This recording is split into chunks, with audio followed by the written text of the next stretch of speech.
ফেরাউন রাত ৯টার পর বাবা রাজ দরবার থেকে বেরিয়ে পড়ল। বেশ কিছুটা বাবজি গ্রামে তাকে দেখলো, কেউ নাই, সবাই বাড়ির ভিতরে আছে, রাস্তায় ধারে কেউ দাঁড়িয়ে নাই। ফেরাউন সোজা বাবজি নীল দরিয়ার ধারে, নদীর ধারে চলে গেল।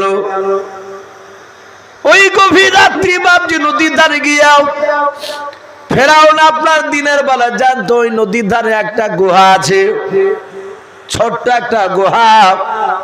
ওই গুহার ভিতরে ফেরাউন বাবজা আপনার ঢুকলাম। ঢোকার পর মাথাটা উঁচু করে ডান দিকে বাম দিকে সামনে পেছন দিকে চারিদিকে তাকে দেখলো কেউ আছে কি নাও। তাকে দেখলো কেউ না, ফেরাউন একাই।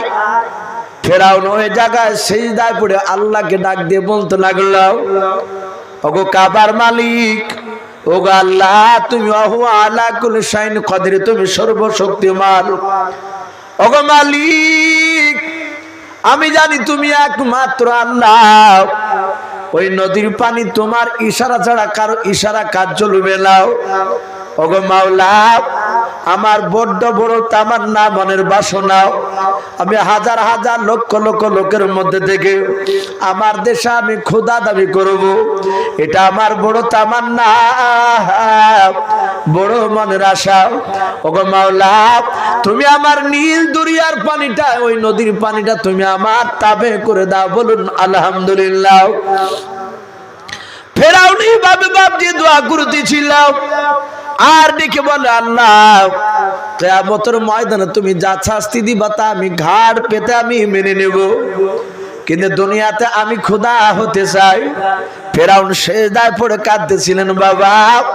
আর পেছন দিক থেকে একটা মানুষ, আল্লাহর ফেরেশতা, মানুষ রূপ ধরে আসার পর ফেরাউনের পিঠে হাত দিয়ে বললেন, বাদশা নামদা। চটকের উঠে দেখলেন, ইয়া বাকে রে, ই জানলো কি করে যে গুহাতে আছি আমি? এটা আমার গুমর সব ফাঁস হয়ে গেল, এ তো জানিয়ে দিয়েছে লোকে। ফেরাউন বলে, এই তুই কে? এই কে? তুই জানিস না আমি ফেরাউন বাদশাহ? আমি বলেছি রাত ৯টার পর যাকে পাওয়া যাবে তাকে জবাই করা হবে। বলল, ভাই গলার আওয়াজ নিচু করো, আওয়াজ নিচু করো, তুমি আমাকে চিনো না, আমি একজন মুসাফির। বলুন আলহামদুলিল্লাহ। আমি তোমার দেশের নাগরিক নয়, আমি তোমার দেশের বাহির। কেন? কথা সত্য মিথ্যা নয়। ফেরেশতা জিবরিল দুনিয়ার কোন নাগরিক হতে পারে কথা বলে? তাই উনি কৌশল করে বলেন, আমি তোমার দেশের নাগরিক নয়। বলে, ভাই তুমি কে? বলে, ভাই আমি চরম একটা সমস্যায় পড়ে আছি। বলে, কি? বলে, তাড়াতাড়ি বলো। মানে ফেরাউন ছটফট করছে, ওকে তাড়াতাড়ি ওখান থেকে তাড়বি। বলো, ভাই একটু তাড়াতাড়ি। বলে, আমিও বড় পেরেশানের মধ্যে আছি। বলে, ভাই তুমি যা পেরেশানের মধ্যে আছো আমি তো শুনলাম পেছন দিক থেকে। ভাই আমি পেরেশানে আছি, আমার বাড়িতে একটা লোক যদি চাকরগিরি করে, কাজ করে, সে আমার বাড়িতে খায়, আমার বাড়িতে পড়ে, আমার বাড়িতে শুয়ে থাকে। আবার আমি যাহা তোকে বলবো যে ভাই কাজ করো, আরো কাজ করে না। তাহলে ওই লোকটাকে কি করা যায় একটু বলেন তো ভাই, আমি এইটুক সমাধান লেগে এসেছি আপনার কাছে। বলে, এই সামান্য কথাটা তুমি জানো না? পাগলা লোক কোথাকার, আমার বাড়িতে খাবে, আমার বাড়িতে থাকবে, আমারই আবার পোশাক পরবে, আর আমি হুকুম করবে আর শুনবে না। আমার মন বলে যে তাকে ধরিলি সে নদীতে ডুবিয়া তাকে পানিতে চুবিয়ে চুলে ডুবিবে মানুষ। আর ফট করে অমনি জিবরিল পকেট থেকে কাগজ আর কলম বার করে বললেন, ভাই আমি ভুলে যাবো, একটু তাড়াতাড়ি সই করে দেব। ফেরাউন কিন্তু শিক্ষিত ছিল, ফট করে বাবজি সে সই করে দিল। সই করে দিয়ে বললো, ভাই এ তোর হাত ধসি পা ধসি যেন গ্রামে যেন প্রকাশ করিস নি, বলিস নি যে আমি এখানে সিজদায় পড়ে আল্লাহর কাছে কাঁদছি। তা বলে, না না আমি কাউকে বলবো না, কেউ জানে না, তুমি আর আমি আর আল্লাহ ছাড়া। ফেরাউন বলল, ঠিক আছে। বাদশার কাছ থেকে বাবজি জিবরিল আলাইহিস সালাম অদৃশ্য হয়ে গেলেন। ফেরাউন সকালবেলায় বাবজি সে চিন্তা করতে পেরেছে যে হ্যাঁ আমার কথা চলবে নদীতে। বলে, অসুবিধা নাই হামান, আমি রাজি আছি। তো কেতাবে লিখেছে ওই একটা নদীর পানিকে ফেরাউন বলেছিল যে শুকিয়ে যা, আর শুকিয়ে গিয়েছিল। আবার লোকেরা বললো পানি এনে দাও, আবার জাহাতে বললো পানি হয়ে যাও, মানে আগে তো রাতেই তো সব কথাবার্তা কয়ে এসেছে আল্লাহর সাথে। আবার বাপজি পানি দিয়ে ভরপুর হয়ে গেছে, জাহাতে হয়ে গেছে। লোকেরা বললে হ্যাঁ এবার তোমাকে মানা যাবে। বললো শোনো, আগামী কাল আসবো সেই বেটা মুসাকে নিয়ে। মুসা আলাইহিস সালামকে তার বিবি আসিয়াকে বলল, আসিয়া আমার বেটা মুসাকে ভালো করে পোশাক পরে দাও, সাজিয়ে দাও। সাজিয়ে দিয়েছে। মুসা নবীকে কোলে করে নিয়ে ফেরাউন বাপজি তার রাজ দরবার বাপজি বসে আছে, হাজার হাজার লোক ক্ষুধা দাবি করবে ফেরাউন। মুসা নবী পয়গম্বর 2.5 থেকে 3 বছরের বাচ্চা, হামাগুড়ি দিছে। কেতাবে লিখেছে মুসার জামানায় বয়স মানুষ 200 থেকে 250 বছর পাতক। বলুন আলহামদুলিল্লাহ। 200-250 বছরের মোকাবেলায় 2-2.5 বছরের বাচ্চা মানে একেবারে ছোট। মুসা আলাইহিস সালাম আপনার কোলে আছে। কেতাবে লিখেছে ফেরাউনের মুখে দাড়ি থাকতো। আজ বর্তমান আমাদের বাপজি আপনার মানুষরা হয়তো দাড়িকে গুরুত্ব দিইনি। আগেকার বাদশারা তারা দাড়িকে কাটতো না। আগেকার মনীষীরা বাপজি বহু মনীষী তারা দাড়ি কাটেনি, অমুসলিম। এই যে রবীন্দ্রনাথ ঠাকুর, আমরা পড়া না জানলেও ছবি দেখে চিনতে পারি যে ই রবীন্দ্রনাথ ঠাকুর, তার মুখে এই সব দাড়ি। আচ্ছা বলেন, ও একজন অমুসলিম, ও সব কাটার সময় পেয়েছে, সব কিছু করার, আর এই দাড়িটা কাটার ও সময় পায়নি? কথা বলে। তাহলে কাটেনি কেন? কাটেনি তারও কারণ রয়েছে। আমার বিশ্বনবী বলেছে দাড়ি এত একটা মূল্যবান, এটা তো সুন্নাত, এ তো দাড়ি রাখা ওয়াজিব। এটা মুসলমানদের বেটা ছেলের বাপজি এটা পরিচয়। পুরুষের বাপজি একটা সৌন্দর্য দাড়ি। মেয়ে ছেলে যতই চেষ্টা করো কত দাড়ি বাড়ায় না। এক আড্ডা দেখতে পাওয়া যায় 1000-2 একটা মেয়ে এই গালে টালে একটা আসিলে হলে 2-4টা হয়। গত পরশু বাপজি একটা মেয়ের স্বামী ফোন করছে আমাকে বলছে হুজুর বলতেও লজ্জা লাগছে। বলছে লজ্জা নাই তো ভাই বলুন। তো বললে হুজুর আমার বিবির এই নিচে দাড়ি আছে, আমি গনেছি 13টা দাড়ি, তো বেশ মোটা মোটা হয়, তা আমার বিবি কেটে ফেলে, আমিও কাটতে বলি, একটু বড় হলে খারাপ লাগে, তাই এটা কাটলে কি গুনাহ হবে? মশলা জিজ্ঞাসা করছে। তাহলে ভাই আর পৃথিবীতে কাউকে পালি না ভাই, এই দাড়ি কাটার মশলা যে ভাই আমার এই বিষয়ে আমারও জানা নাই। জানা না থাকলে তো বাপজি মিথ্যে করে বলে তো লাভ নেই। তাহলে হুজুর লজ্জাতে একটু বলতে পারি না, তা আপনার ওয়াজ খুব শুনি, আপনার কথা শুনে খুব আমাকে খুব কাছের মনে হয় আপনার, তা ভালো লাগে, তা আপনাকে সাহস করে জিজ্ঞাসা করছে হুজুর একটু আপনি কাউকে জিজ্ঞাসা করেন না। তাহলে ভাই 5 মিনিট দাঁড়াও, মুফতির অভাব নাই, সব তো পকেটে ভরা। এখন সাথে হাতে বাপজি মুফতি সাহেব বলে বেলনাগার একজন মুফতি রয়েছে, মুফতি আজমত সাহেব, বিখ্যাত মুফতি সাহেব, সুরুলিয়া মাসার বাদুর আলম সাহেব। আলোচনা করলাম, বলে বাবা কাটলে গোনা নেই, কারণ দাড়িটা মেয়েদের না পুরুষের, ওরা কেটে পরিষ্কার হতে পারে। তাহলে দাড়ি বাপজি 1000-2 একটা মেয়ের হয়তো 2-4টে তিল টিল হলে 12-1 আড্ডা, তা সবারই না।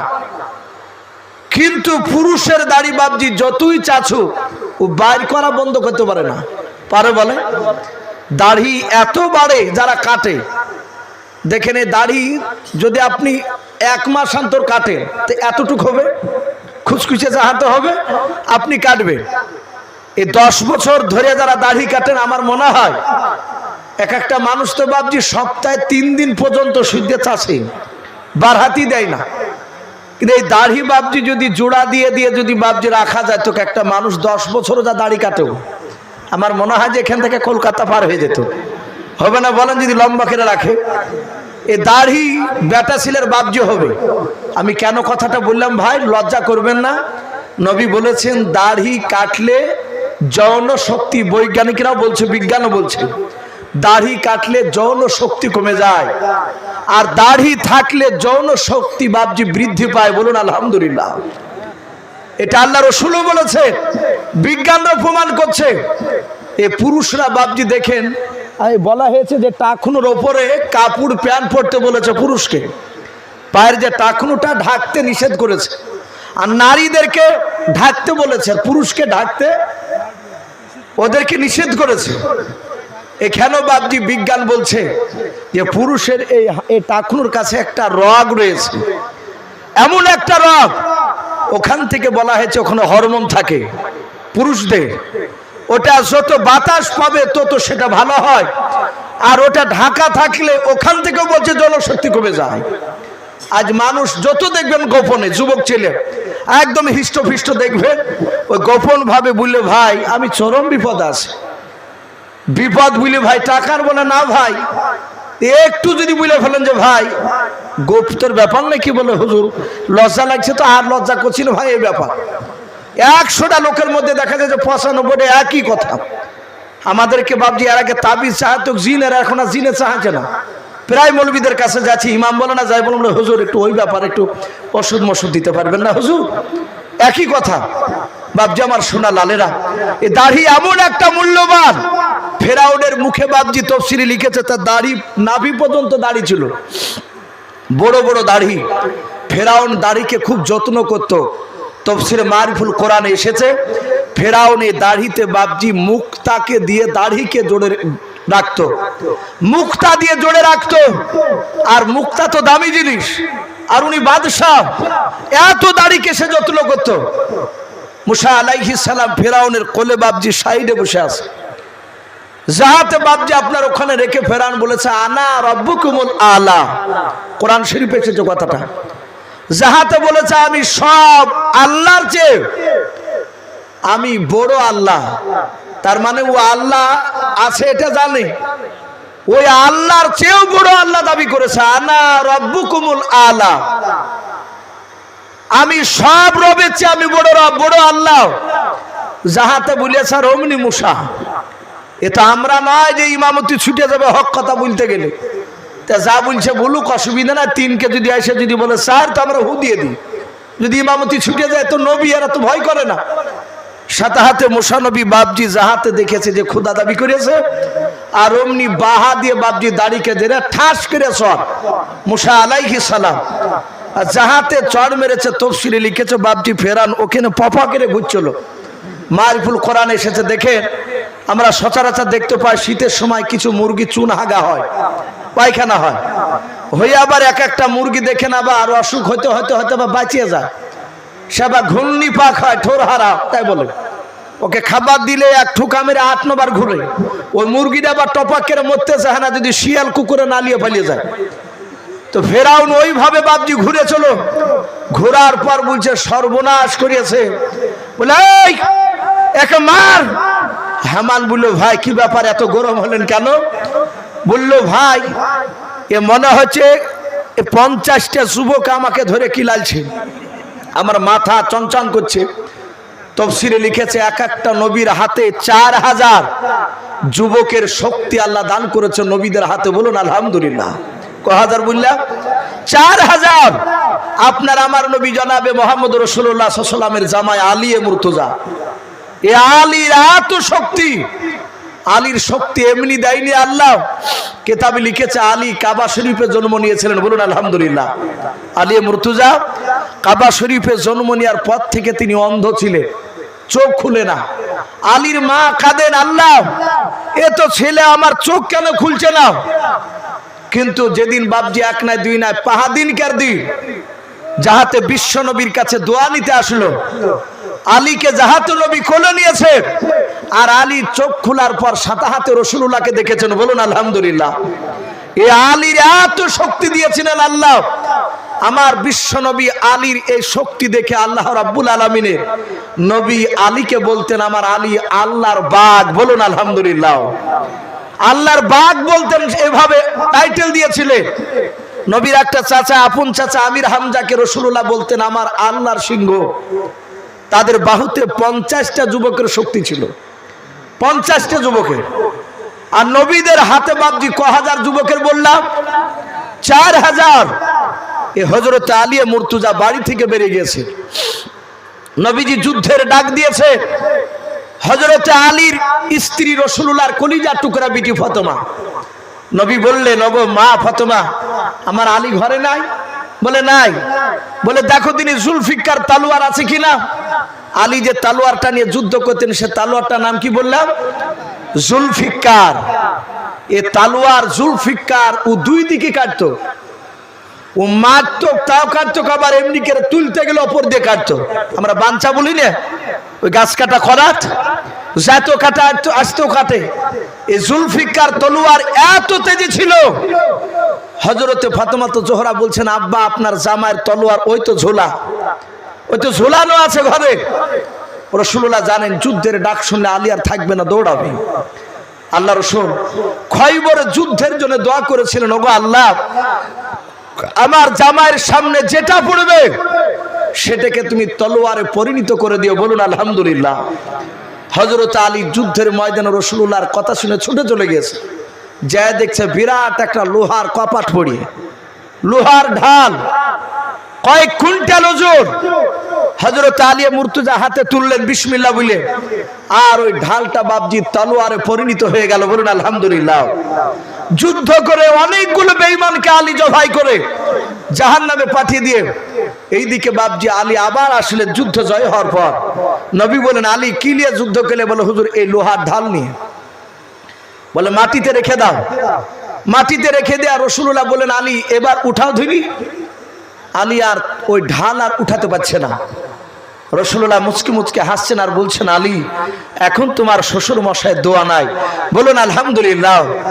সেই ঢাল রাসূলুল্লাহ দুই হাত দিয়ে তুলে দেখে দিলে। আল্লাহ বলছেন আমার বিশ্ব নবীদেরকে প্রতিটা নবীর হাতে আমি 4000 যুবকের শক্তি দিয়েছি। হযরতে বাপজি মুসা আলাইহিস সালাম মেরেছে নবীর মা। ফেরাউন বলল আমার মাথা যন্ত্রণা শুরু করেছে, আমি সহ্য করতে পারছি না। আর হামান বলছে ভাই এ তো আপনারই বাচ্চা, এ তো লোকে শুনলে লোকে পাগলা বলবে, আপনি থেমে যান, এ পাগলামো করেন না। ফেরাউন বলল হামান এ মার যদি তোমার যদি গালে পড়তো রে হামান, আমি তো কথা বলছি তোমার কথা বলা বন্ধ হয়ে যেত।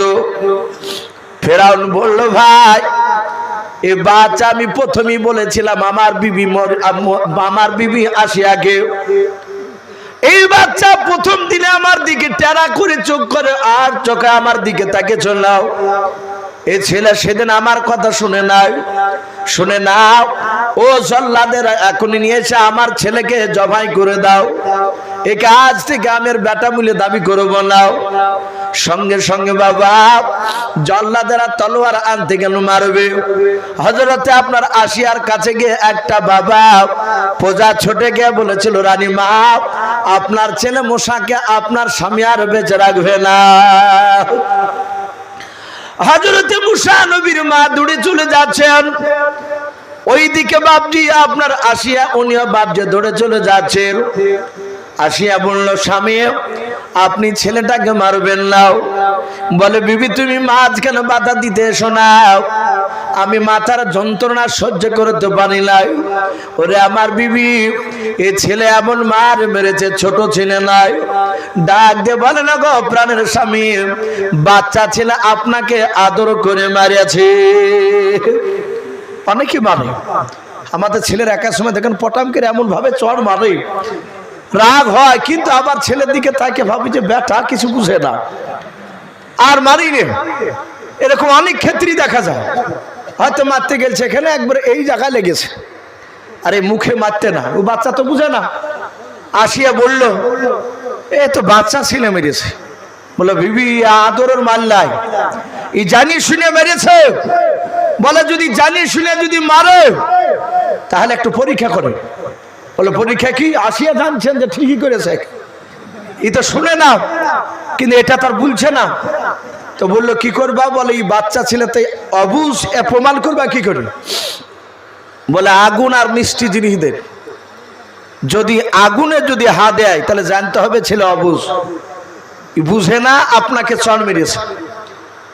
আর যদি মিষ্টিতে যদি হা দেয় তাহলে জানতে হবে আপনাকে জানিয়ে শুনি চাপালছে। বলে কথা ঠিক। বলে আগুনে হা দিলে আমি ছেড়ে দেব, আর মিষ্টি জিনিসে হা দিলে আমি তাকে জবাই করে দেব। মুসা নবীর মা কাঁদছেন ওগো মালিক তুমি তো আহু আলা কুল্লি শাইইন কাদির, তুমি যখন ফেরাউনের দরবারে মানুষ করছো আমার ছেলেকে, আল্লাহ তুমি এই পরীক্ষা থেকে বাঁচিয়ে নেবে। বলো আল্লাহুম্মা আমিন। দোয়া করছে মুসা নবীর মা, আর মার দোয়া তো আল্লাহ কবুল করবেনি। আসিয়া দোয়া করছে, আল্লাহ আমি জানি আমার স্বামীকে তোমার নবী মেরেছে, কিন্তু এত বড় বেয়াদব শয়তান আমার স্বামী, আমি চাই এই মারে হয় না, আরো বড় মার লাগবে, কিন্তু এই পরীক্ষা থেকে তুমি বাঁচাও। যাহাতে বাপজি হাজার হাজার লক্ষ লক্ষ লোক বাপজি জমাতে হয়েছে, বাদশার বেটার পরীক্ষা। মুসা নবীকে ছেড়ে দিয়েছেন বাবা। ফেরাউন বলল, আল্লাহ তোমরা তো লোহার খানা নিয়ে রেডি হয়ে দাঁড়িয়ে যাও, আগুনে না মিষ্টিতে হাত দিল অমনি খেচা কেড়ে মেরে দেবাও, একবার যেন কথা যেন বলতে না হয়। জল্লাদেরা তলোয়ার নিয়ে দাঁড়িয়ে আছে। মুসা নবীকে রাজ দরবারে ছেড়ে দিয়েছে, আগুনের কুণ্ড রেখেছে একদিকে, আর একদিকে বাপজি মিষ্টাই জাতীয় বাপজি জিনিস রেখেছে, মিষ্টি জাতীয়। হযরত মুসা হামাগুড়ি দিতে দিতে দিতে দিতে একবারে বাপজি আপনার মিষ্টির দিকে হাতটা নিয়ে যাচ্ছে, ডান হাত খানাও। ফেরাউন বলে, বিবি আসিয়া তুমি বলছিলে বাচ্চা অবুঝ অবস্থায় মেরেছে, বুঝে নাই। দেখো এই বাচ্চা ছেলে জানে কোনটা আগুন আর কোনটা মিষ্টি জিনিস খেতে হয়। যাহাতে হাত দিতে যাবে, আর ওই সময় আল্লাহ ডেকে বলেন, জিবরিল যাও আমার মুসা নবীর হাত খানাও, ডান হাতটা বাম হাত, ডান হাতটা আগুনের দিকে নিয়ে যাও, মিষ্টির দিক থেকে নিয়ে যাও, আগুনটা তুলে মুসা নবীর মুখে ভরে দাও। আমি আমার মুসা নবীকে প্রমাণ করার জন্য আমি তার জিভটা পুড়ে দিয়ে তাকে তুতলা বানাবো। বলুন আলহামদুলিল্লাহ। মুসা নবী আগুন তুলে বাপজি মুখে ভরে দিলেন রে বাবা। ফেরাউন বাপজি দেখলো, তাই তো এ তো বুঝলে কোনোদিন আগুন মুখে দিত না। আসিয়া দৌড়ে গিয়ে মুখ থেকে বাপজি আগুনটা বার করতে গিয়ে জিভটা পুড়ে গেল। কে বলেছেন বড় জিভলায় ভিতরকার আলা জিভটা পুড়ে গেছে, ছোট একটা জিভকে আলা জিভ বলি, পুড়িয়ে যে মুসা নবী আলাইহিস সালাম তুতলা হয়ে গেল। মুসা আলাইহিস সালামকে বাপজি ফেরাউন ছেড়ে দিল। কিন্তু কিতাবে লিখেছে ফেরাউন বলছে সেই জামানার কোনো ওষুধে কাজ হতো না, ওষুধে কাজ হয়নি। কিন্তু আমি যখন রাজ দরবারে কথা বলতাম ভরপুর মজমা জমে যেত, আর অমনি ওই মাথার যন্ত্রণা উঠতো কাবার। তখন কি করতো, তখন লোকেরা বাপজি ফেরাউনের চুলকে ধরে টানতো, চুলকে ধরে টানতো, কার সাথে হাতে বাপজি ওই ব্যথাটা কমে যেত। বলুন আলহামদুলিল্লাহ। এইভাবে ফেরাউনের 12 বছর ব্যথা ছিল। বলুন আলহামদুলিল্লাহ। ওই মুসা নবীর চরের থাপ্পড়ের ব্যথা 12 বছর ছিল। আল্লাহ রাব্বুল আলামিন এরকম অনেক পাঠিয়েছে। তো ভাই আমি বলছিলাম এই মুসা আলাইহিস সালাম আপনার আস্তে আস্তে ফেরাউনের দরবারে বাপজি বড় হলে, বেশ মুসা আলাইহিস সালাম একটু 18-19 বছরের সন্তান হয়েছে। সেই সময় মুসা নবী দিনের বেলাতে বাপজি দেখলেন যে আমি আজ মাঠ বেড়াতে যাই। যে মুসা আলাইহিস সালাম দুপুর বেলাতে বাপজি ইরাদা করেছে মাঠ বেড়াতে যাবে। আর নবীদের কাজ একটু উল্টা হয় আমাদের চেয়ে। আমরা যেমন নামাজ পড়তে চাই না, ওরা নামাজ পড়তে বলে। তো মুসা নবী দেখলেন দুপুরবেলা সবাই বাড়ি আসামের এই ফাঁকে মাঠ বেড়াতে যায়। মাঠে যে দেখছে গোটা মাঠের মধ্যে 2টা লোক, একটা লোককে বাপজি লাঠি দিয়ে এই মারা সেই মার, একজনাতে মারছে। তো যাকে মারছে সেই লোকটা হচ্ছে মুসা নবীর বংশের লোক। বলুন আলহামদুলিল্লাহ। বানি ইসরাইলে। আর যে দাদাগিরি করে মারছে সে হচ্ছে ফেরাউনের বংশধর। তো মুসা যে বললেন, ভাই এই লোকটাকে, নিরহ গরিব লোকটাকে মারছো কেন? বলছে, মুসাই তুই ফেরাউনের বেটা হতে পারিস, এই দুপুর বেলাতে কি করতে হেছিস, যা বাড়ি যা। মুসা নবী বললো, ভাই একে মারছো কেন? তাই বললো। বলে এই বুঝাটা নিয়ে যেতে বলেছি, বুঝাও পারবো না তাই বলছে।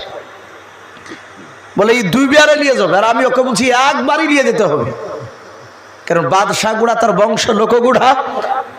তো মুসা নবী বললেন, ভাই 2 বার পারে, একবারে দিবা? বলে এই মুশাইক, ওকে একবারই নিয়ে যেতে হবে, আমি এক কথার মালিক। মুসানবী দেখলেই তো শুনবে না, সোজা আঙুলে ঘি উঠে না। আর ওই লোকটা বারবার মুসানবীকে বলছেন, ভাই আমাকে মেরে ফেলছে, আমাকে মেরে ফেলবে ভাই, আপনি একটু বাঁচান। আর অমনি মুসা আলাইহিস সালাম হাতকে এমনি করে গোটাছে। তাফসীরে লিখেছে মুসানবীর একটা ছোট থেকে অভ্যাস ছিল জামাকে ভাবে গোটাতে। আমরা অনেকেই দেখেন জামা এমনি করে গোটায়। মুসানবী হাত গুটিয়ে বাবজি আস্তে করে এভাবে মেরেছে। আর ওই যে 4000 যুবকের শক্তি, যাহাতে মারিয়েছে, আর অমনি সাঁতা হাতে দাঁড়াস করে পড়ে বাবজি মরে গেছে। মুসানবী বললেন, ভাই এটা নাকে হাত দিয়ে দেখো দিনি। তনি বলছে, ভাই ও শালা মরিয়েছে, ঠিকই হয়েছে, যে মার খায় চলো সে। তো বলে, কেন ভাই? বলে, তুমি লাশলে আমাকে তো মারি ফেলতো। বলে, ঠিকই হয়েছে, বেয়াদব মরিয়েছে। বলে, ভাই আমি তো মারিয়ে ফেলবো বলে মারিনি, কিন্তু ভাই শোনো, এ তুমি আর আমি আর জানছে আল্লাহ, আর ও জানতো যে আমি মুসা মারিয়েছি ওকে, কিন্তু জানি তো লাভ নাই। বলে, ঠিক আছে ভাই, আমি কাউকে বলবো না। মুসা বললো, কাউকে যেন ভাই কথা যেন বললো না। বলে, ভাই আমি কাউকে বলবো না। মুসা নবীর এলাকায় বাবজি মাঠে ওই লোকটাকে মরা দেখে তাফসীরে লিখেছে ফেরাউনের সে আবার ফুপায় তো ভাই ছিল আপন, নিজের মানুষ। হামান যে বললো তুমি আল্লাহ দাবি করিয়েছো, আর ওই যে তোমার মাঠে লাশ পড়িয়ে, তাহলে কে মারলো তাহলে তুমি জানো না? ফেরাউন বলছে না, এ তো অসুবিধা। তা হামান বলে একটু চালাকি করে বলো গা, আমি জানি কিন্তু নাম করব না, কিন্তু আসামি যে ধরে দিবে তাকে দেখি আমার প্রজার আসামি খোঁজ করে কিনা, একটু কৌশল করে বলেন গা, না মান সম্মান কিছু থাকবে না আপনার। ফেরাউন দেখলো ভারী বিপদ, বলে আসামি যে ধরে দিতে পারবে তাকে 50,000 টাকা নাম দেওয়া হবে। লোকেরা এই যে ফেরাউন জানে না এ কথা কেউ বলছে না, মানে ফেরাউন আগে বলেছে আমি সব জানি, জানার পর দেখি নাম তোমরা বলো কিনা, একটু কৌশল করে কথা বলেছে। আর ফেরাউনের গোটা রাত দিন ঘুম হয় না, যে শালার আল্লাহ দাবি করেছে আমার দেশে আমার ফুফাতো ভাইকে মেরে ফেলাচ্ছে, এ তো ভারী ব্যাপার, বিপদে।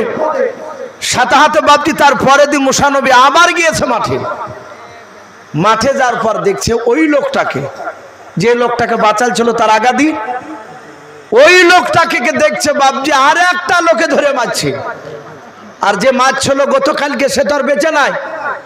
তো মুসা নবী কাছে যে মুখের দিকে তাকে বলছে, ভাই তুমি সেই লাই? তাই বলেছ ওকে, ও তো জানছে যে আমাকে কি বলতে চাইছে মুসা নবী বলছিল, ভাই তুমি গতকালকে